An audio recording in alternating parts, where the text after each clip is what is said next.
நீ ஒரு நல்லவனு எல்லாருக்கும் புரியணும்னு அவசியம் இல்ல. சிலர் உன்னை புரிஞ்சுக்க மாட்டாங்க. அவங்களுக்கே தெரியாது நீ என்ன மாதிரி மனசு வச்சவனு. நீ எவ்வளவு நல்லதா நடந்தாலும் அவங்களுக்கு நீ தவறாதா தெரியும். அவங்க புரியாம இருக்கிறது தப்பு இல்ல, ஆனா நீதான் புரிய வைக்கணும்னு யோசிக்கிறது தான் தவறு.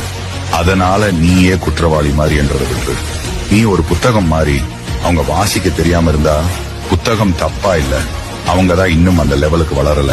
நீ புரிய வைக்க வேண்டியவன் இல்ல, நீயே புரிஞ்சுக்கப்பட வேண்டியவன். வாழ்க்கையில் அனுபவம். பிரிந்தவர்களுக்கு நன்றி, உங்களால் தனிமை பழக்கிக் கொண்டேன். வெறுத்தவர்களுக்கு நன்றி, உங்களால் நேசிப்பை குறைத்துக் கொண்டேன். ஏமாற்றியவர்களுக்கு நன்றி, உங்களால் எதிர்பார்ப்பை விட்டுவிட்டேன். இன்னும் என்னோடு இருக்கும் அத்தனை உறவுகளுக்கும் நன்றி.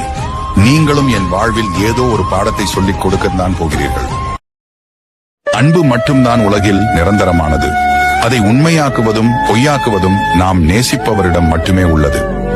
ஒரு குறிப்பிட்ட காலத்திற்கு பிறகு நாம் சிரிக்க வேண்டுமா அல்லது அழ வேண்டுமா என்ற முடிவெடுக்க நாம் அன்பு வைத்தவர்களால் மட்டுமே சாத்தியமாகிறது.